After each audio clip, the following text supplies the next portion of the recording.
todos, muito bem-vindos. Hoje nós vamos compartilhar um pouquinho, o tempo não nos permite aprofundar o tema, mas nós vamos falar um pouquinho do retorno dos espíritos ao mundo material, ou seja, propriamente dito, o processo da reencarnação. Nós vamos falar um pouquinho. Eu separei algumas coisas, só que eu vou fazer algumas chamadas. Nós espíritas temos por base ímpar o entendimento sobre a reencarnação, ou melhor, a busca do entendimento sobre a reencarnação. Então, os espíritas, eles acreditam no processo da reencarnação. Mas isso não é um luxo do espiritismo.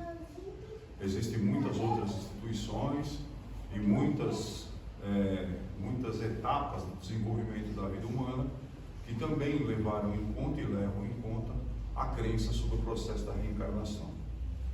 Mas como que é isso? Nós imaginamos, e eu sempre falo nessa casa, que nós imaginamos que o nosso corpo tem um espírito, e é justamente o contrário. Nesse momento, o nosso espírito veste uma roupa corpórea, e por um breve período. E quando cessa esse breve período, os espíritos então deixam essa veste e segregam-se ao mundo espiritual, que é a nossa origem, que é a nossa fonte. Então nós que aqui estamos, todos somos espíritos. Ora, estamos ocupando um corpo. E esse entendimento, ele tem que ser um entendimento um pouquinho mais aberto, para que nós possamos abstrair o conceito de mundo. Nós acreditamos que o mundo é tudo isso que nos cerca, mas precisamos acreditar que há um mundo que nos cerca que nós também não enxergamos. É um mundo em que as ocorrências elas estão numa velocidade muito diferente da maneira com que as mesmas coisas ocorrem neste espaço dimensional que nós chamamos de planeta. O processo da reencarnação, para nós seres humanos, ele não começa, aliás, ele começa com a fecundação do óvulo. Mas ele não acaba no momento em que o corpo vem à luz, ou seja, a criança vem à luz. A reencarnação é um processo. E ela leva um período de tempo para se findar na primeira fase da infância. Então ela começa na concepção e ela se finaliza aproximadamente aos 7 anos de idade. Mas e antes disso? Como é que é o processo da reencarnação? Então, quando estudamos as obras de Allan Kardec, e vai ter um capítulo específico, que é esse tema que eu estou abordando agora, que fala sobre o prelúdio do retorno à vida material, é exatamente como acontece do espírito se aprontar ou se preparar para o processo da encarnação. Então, é preciso que nós entendamos que nós, seres humanos, estamos num processo individualizado de existência. Olha, então como é que é isso? Tudo o que nos cerca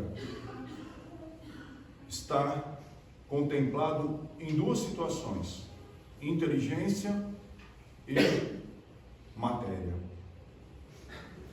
Os espíritos passaram essa informação ao Allan Kardec no começo de seus estudos.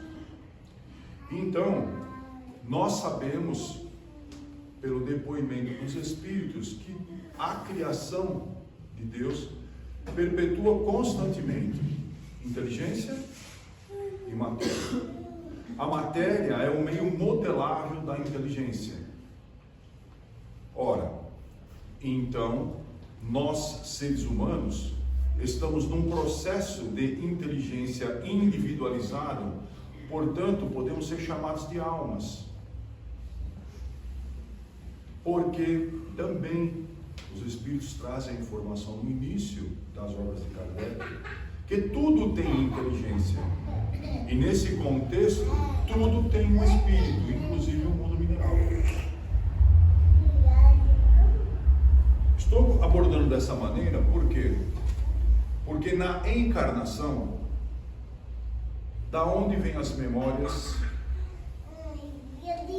que farão parte do contexto da vida próxima que será dada a esse que está no processo de gestação. Essas memórias, elas são acessadas por um processo histológico, como explica André Luiz em uma de suas obras. E essa histogênese orgânica vai mostrando como que o espírito ele vai tendo acessos a memórias de vidas passadas ou de outras etapas em suas vidas que farão parte dessa encarnação. Porque uma grande parte dessas memórias elas vão estar esquecidas logo mais após a proximidade do espírito em relação ao corpo que está em estado gestacional. Portanto, esses elos de vidas passadas, eles serão trazidos muito próximo ao processo da encarnação, e esse processo deverá acreditar situações de ajustes, situações de desenvolvimento, situações de resgates, e é assim que a reencarnação deverá operar para o ser reencarnante. Ou seja, a estrutura de uma nova encarnação, ela é dada em relação a todas as necessidades a serem desenvolvidas para que esta inteligência, este ser, consiga mudar o seu status, a sua condição. Obviamente, existe uma linha, uma régua, que vem desde o primitivismo até a condição de um desenvolvimento caracterizado como um ser angelical. E isso está no contexto do desenvolvimento de consciências. Então, os espíritos individualizados são consciências individualizadas e desenvolvidas para esta fase. Nós não entendemos como as inteligências chegaram até este nível que nós estamos. Nós sabemos, pelas informações das obras espíritas, que essas inteligências elas foram se desenvolvendo e se desenvolvem constantemente no processo de criação do universo. Então tudo tem inteligência.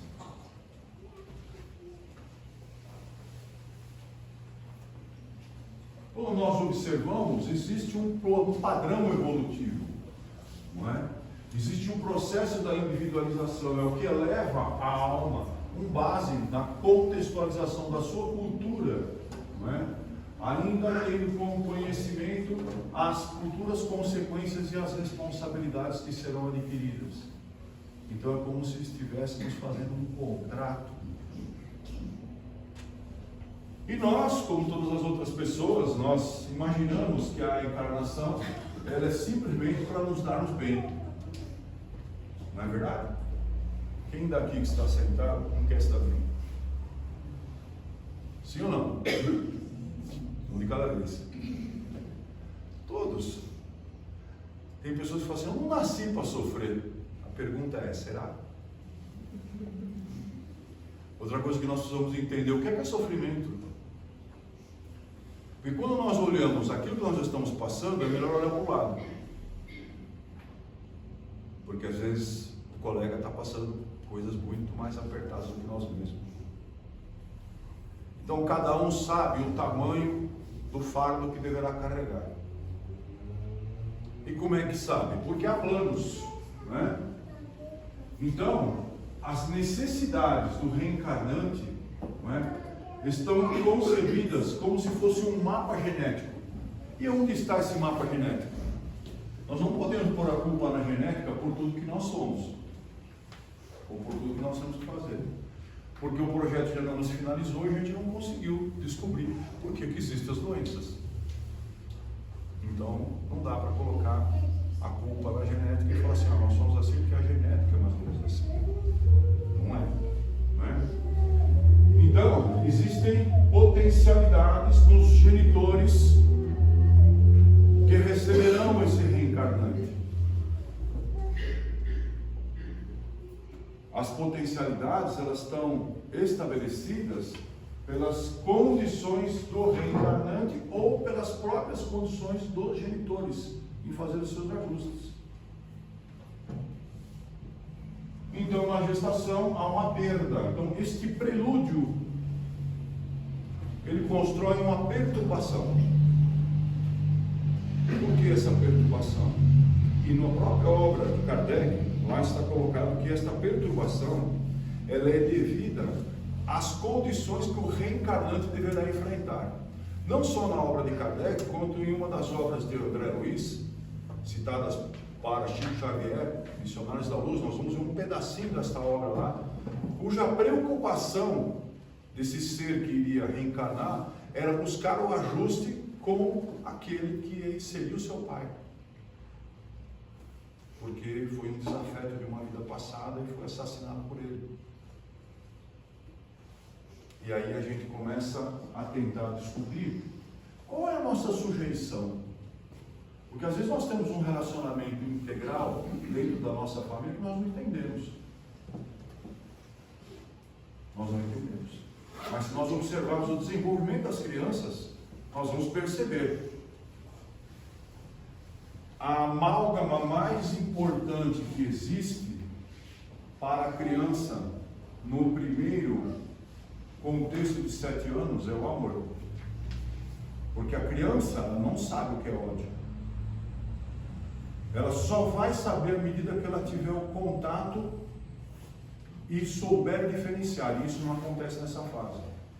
Portanto, se a mãe morde o seu filho quando ele tem 1 aninho, ele vai entender que aquilo é o carinho que ele espera.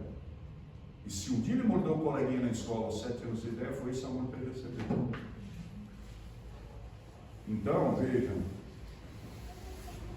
o amor é uma condição que constrói essa amálgama que vai trabalhar o desenvolvimento do eu, o conhecimento do eu em relação aos outros, e depois o que eu gosto e o que eu não gosto. E isso é que vai formar a contextualização.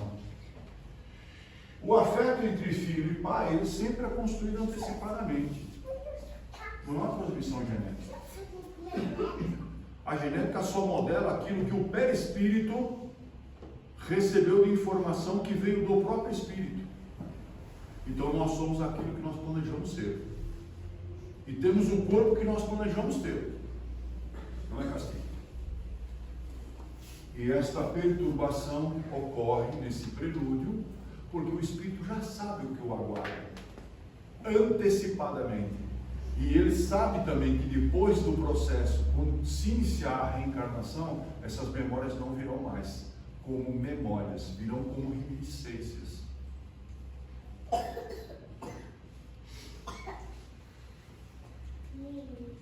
Vou pular algumas coisas para vocês. Da fecundação, essa é uma curiosidade.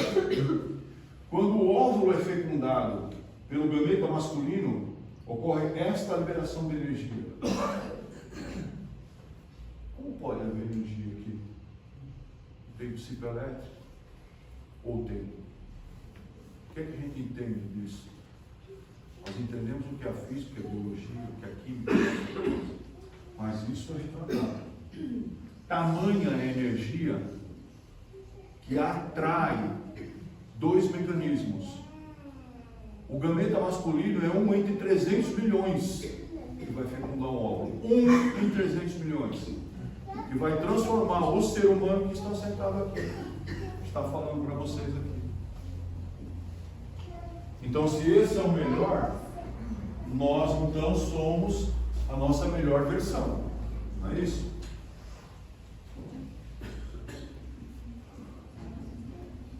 E aqui é o nosso desenvolvimento. Começamos assim. Só existe uma célula, aliás, duas células nos seres humanos que não tem 46 cromossomos. É o óvulo e é o espermatozoide. Cada um tem 23.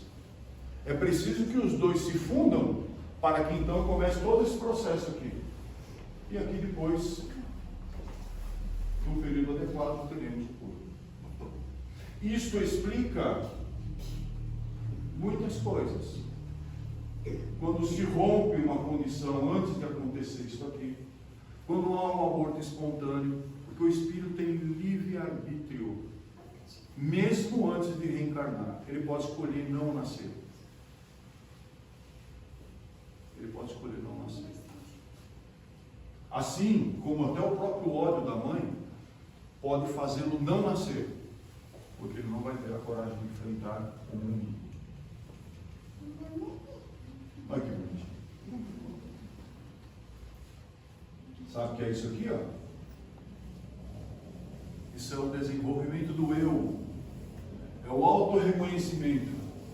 Crianças que não desenvolvem essa condição até o seu primeiro ano de idade têm dissociação do seu eu. São aqueles que são tratados como loucos.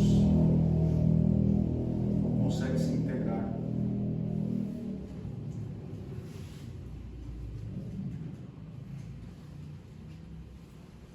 Então,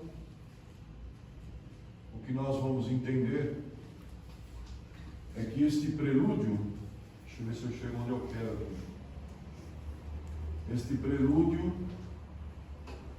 ele vai trazer situações que vão ter que ser enfrentadas antecipadamente. Aqui, acreditem, mesmo sem ter o aparelho visual, o auditivo e o aparelho fonador pronto, a criança sabe o que está acontecendo. Ela consegue saber. Ela tem lembranças.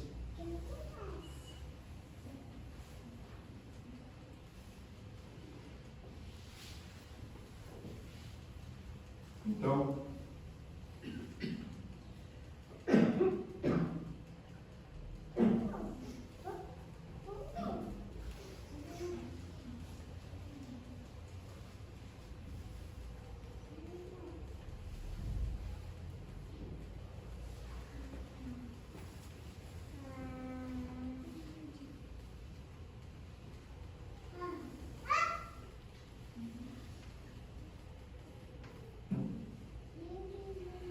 do primeiro ao segundo setênio há um desenvolvimento.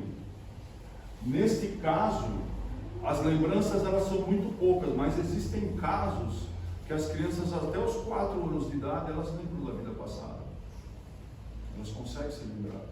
Mas depois isso vai se esmaecendo e aí as crianças elas vão praticamente perdendo essa conexão.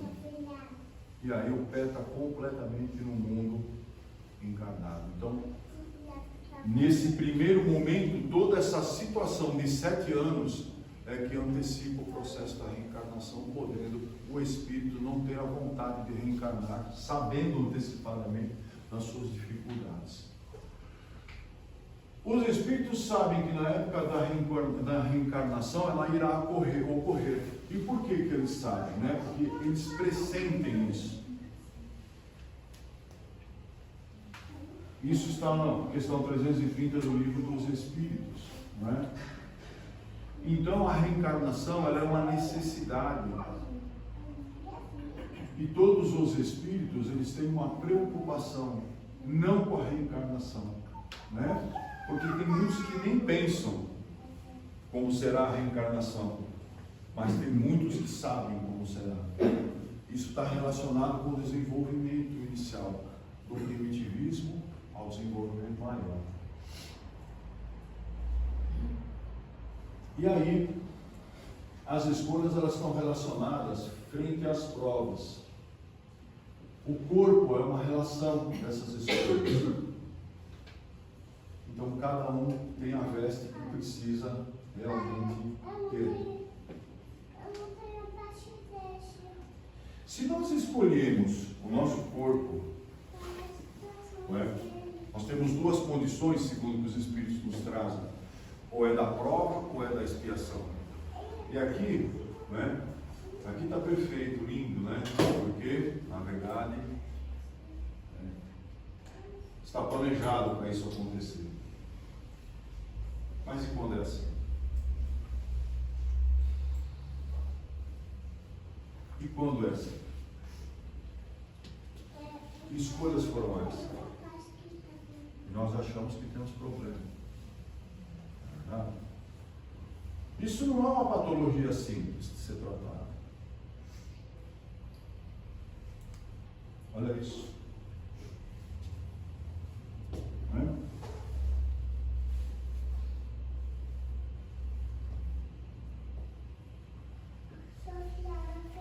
Escolhas, essas são só nossas, ninguém escolhe por nós.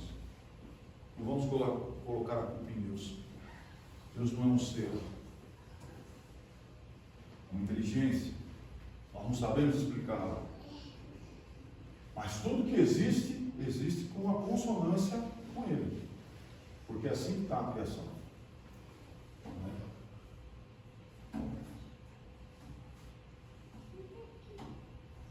São escolhas.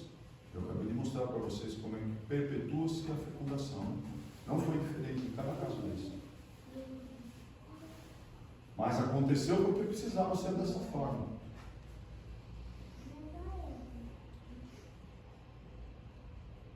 Lembra desse? Alguém assistiu esse filme com o Russell Crowe? Né?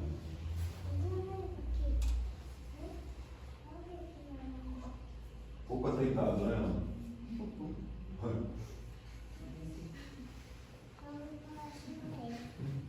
Então, cada um de nós que aqui se encontra e aqueles que virão preparados para um desafio.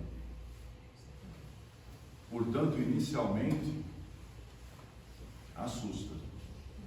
É mais ou menos quando a gente vai viajar com um meio de transporte que a gente nunca viajou. Por exemplo, alguém que nunca viajou de avião vai fazer uma viagem de avião. Imagina o pior. Mas depois vai ver que no meio da viagem está tudo bem. Não é isso? E assim é a nossa condição. O caso dessa jovem, ela nasceu com 284 gramas. Olha ela aqui, ó, na mão do médico.